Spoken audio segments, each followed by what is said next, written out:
Hello, everyone, and welcome to GodSaw's Turnbuckle, the wrestling podcast I run over here on YouTube.com.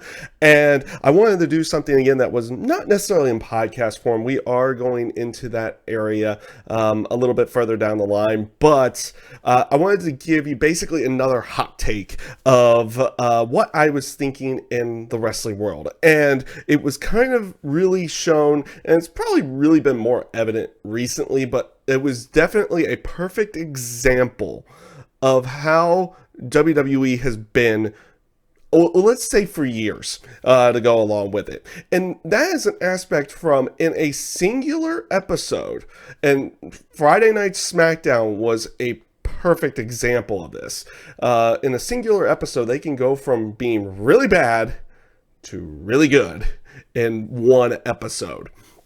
And the main aspects of this one was definitely the opening segment, which took a very long time to finish.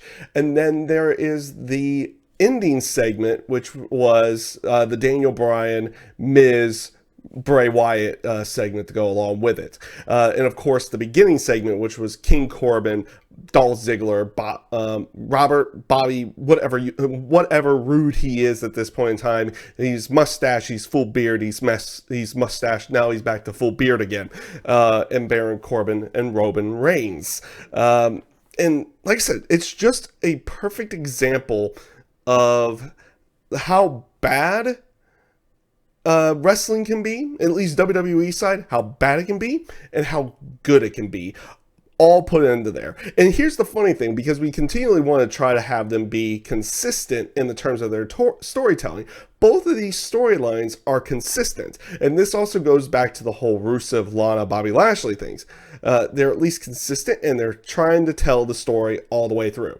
That's one of the good things. Now, I'm going to give a little bit of credit to that opening segment, though the factor that it was way too long and it fell into the aspects of being overtly childish in the terms of its comedy and its areas there. They did do one thing at least decent, and that was syncing up the dog barks to the to Roman Reigns' theme. That was at least semi-entertaining in some way, shape, or form. But otherwise, I didn't find this in any way entertaining, and it didn't even really do with what the purpose was, which was getting more heat on Baron Corbin. Now, don't get me wrong. He's playing the whole King gimmick to the best of his ability to go along with it. I think he, like his overt nature and his heelish antics of what he does actually works to that character. But what he's been doing with Roman Reigns, trust me, this is going to be leading to a one-on-one match in some way, shape, or form down the line.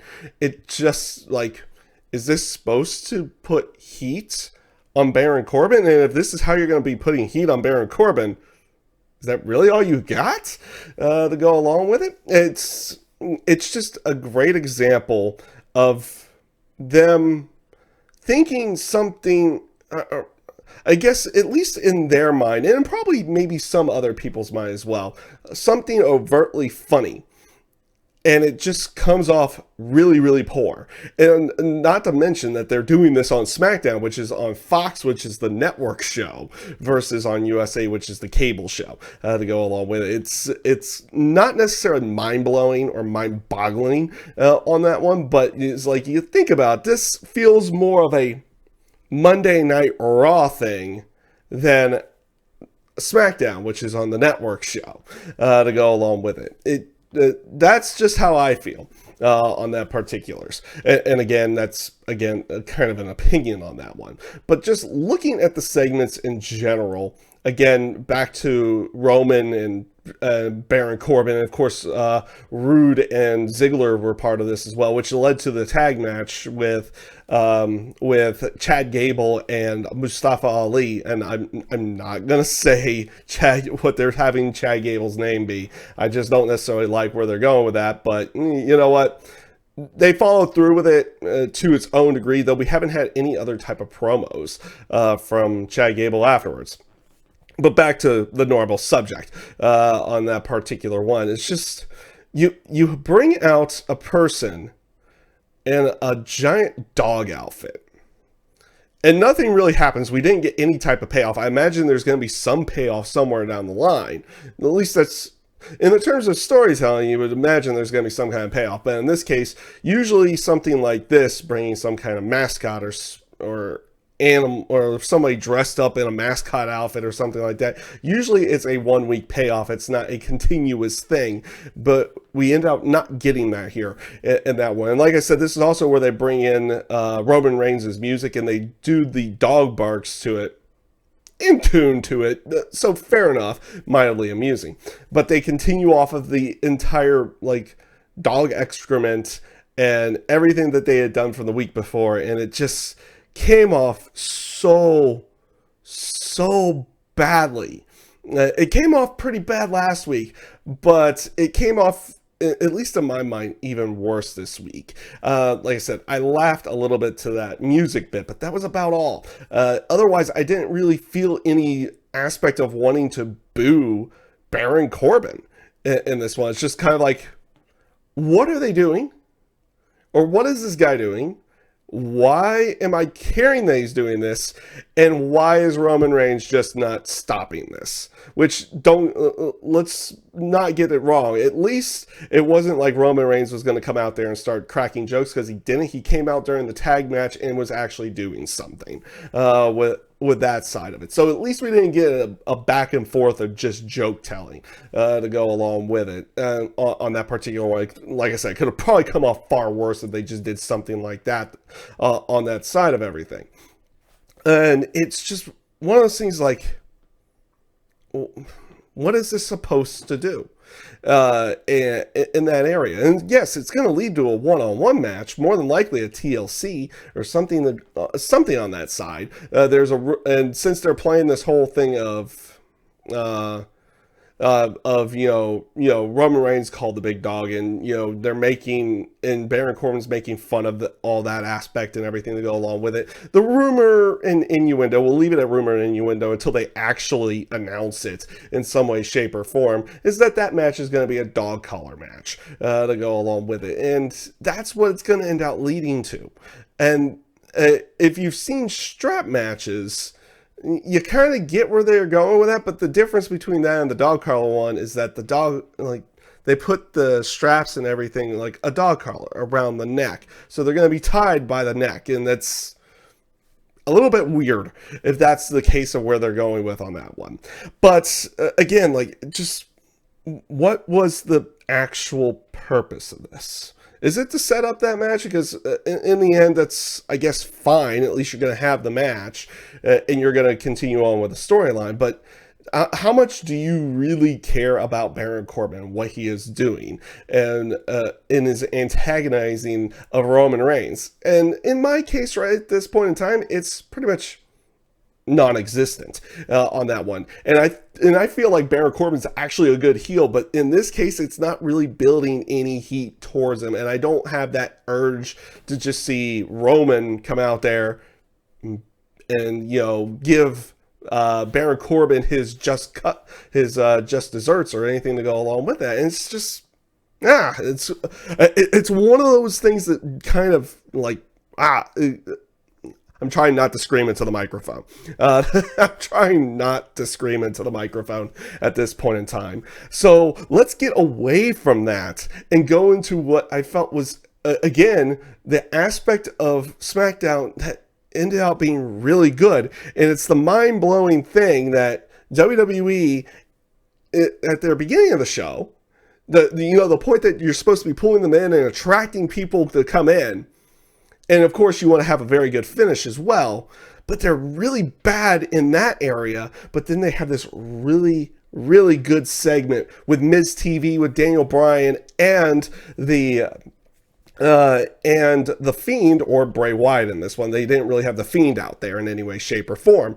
And just the storytelling and the continuance of storytelling between the Miz and Daniel Bryan, because quote unquote in this point in time, especially with the aspect of Daniel Bryan earlier in the show refusing to go to Sami Zayn and joining Sami Zayn, Nakamura, and Cesaro, he's kind of put into more of the face role versus the heel role that he had been doing. But even with the alignment of both of them, well, I would say Daniel Bryan leans more towards heel. He's kind of on the slight babyface side than The Miz is at this point, but both of them are kind of baby faces at this point. Yet Daniel Bryan refuses to just ignore the past with The Miz. He still dislikes The Miz, and The Miz still dislikes him, and they're going at each other in that particular side of it, even to the point of Daniel Bryan saying that he hates Miz TV, still doesn't really care about The Miz or anything to go along with it, and that he doesn't understand his passion, the unstable nature of his passion that made him kill the Yes Movement. He doesn't want to go back to the Yes Movement in any way, shape, or form, which is kind of teasing that maybe they're going to go back to the Yeses to go along with it. But he doesn't want to do that because of this, this aspect of an unstable passion, and even bringing up how The Miz would react to it himself. Because if The Miz had something like that, Daniel Bryan says, you would have just rode that out for years. That's all I had to do is ride that out for years, and I would have been fine. But I had such a passion for what I do. It led me to an unstable nature to where I kicked AJ Styles basically kicked him in the nuts and took the WWE title, killing the Yes Movement, and then ties it into Bray Wyatt that he is in this exact same unstable nature that has led him to the Fiend to go along with it. And it's just an aspect of storytelling that it ties in everything that is with everybody who's a part of the segment. In some way, shape, or form, it ties into everyone, and it brings everybody kind of into it to go along with it, even to the point of even without them overtly mentioning it, that Bray Wyatt brings up the factors of Daniel Bryan turning on the Wyatt family, because he says, it's like, do you remember what you did? I'm sure the Fiend does, because Bray Wyatt's going after people or the Fiend is going after, quote unquote, the people that have wronged Bray Wyatt with that one. And he was basically toying him with a Universal title match, and all he had to do is say the one magic word, and you know what that magic word was going to be, which was yes. But Daniel Bryan was no. Then the puppets were all saying yes, and then he was saying no, and then Daniel Bryan just had enough of it. So Bray Wyatt didn't get what he wanted, but yet we still get the match. Bray Wyatt wanted Daniel Bryan to say yes, but instead Daniel Bryan decides to say, it's like, it sounds like you want to fight. So if you want to fight with me, fine. But put that Universal title on the line. What do you say? And he does the yeses to go along with it. So it got reversed on the whole thing. And it was a brilliant stroke of television. And it just it came off really good. And it came off like, yes, I want to see this match in some way, shape, or form. And we're going to get it at Survivor Series at this point. And it's just one of those things, again, blowing your mind of how good WWE can be in the terms of their storytelling, because if you really think about this, something like that, at least in the beginnings, came from one of the people in creative inside of there. And then you had that opening segment, which also came from creative, that something was so bad and so good coming out of the same area and ending up on the same show. To go along with it. It's just kind of one of those things of thinking about. It's like, how is that truthfully possible? And of course, we know Vince is the person who okays everything. So he okays something overtly bad and then something overtly good. Is this an aspect of maybe he is trying to please everybody instead of just pleasing who's there? I don't know. To go along with it, because it felt like that opening segment came off as overtly childish and everything like that. And even like, this is stuff as if I was a child, I would not have cared about, because I was watching wrestling as a child, and you didn't necessarily get that stuff. You got other things to go along with that, in the terms of the Hogan stuff and everything, and the Savage and everything like that. And they didn't really go to those particular areas. Now, understandably, you never really understood where the Ultimate Warrior was going. Fair point on that. But then you have him trying maybe to, what you would perceive him going towards an older audience. And that's not what I feel like it is. The two aspects of this one is not an aspect that he's going towards children with one type of segment, and then more towards an adult area with other ones. It turns more on an aspect of, we have bad storytelling and really good storytelling in that same episode. And it, like I said, it comes from the same creative, and yet you get something that's that overtly bad and then something that's overtly good on the same show. It's just something that's been on my mind for quite some time, and Smackdown was the perfect example of it on that side of it. And I just wanted to kind of get it out there. So with that being said, I hope you guys enjoyed everything. If you did enjoy this video, give it a like, share, subscribe, however you would like to potentially help out the channel in any way, shape, or form. I thank you guys for tuning in, and I hope you have a great rest of your evening.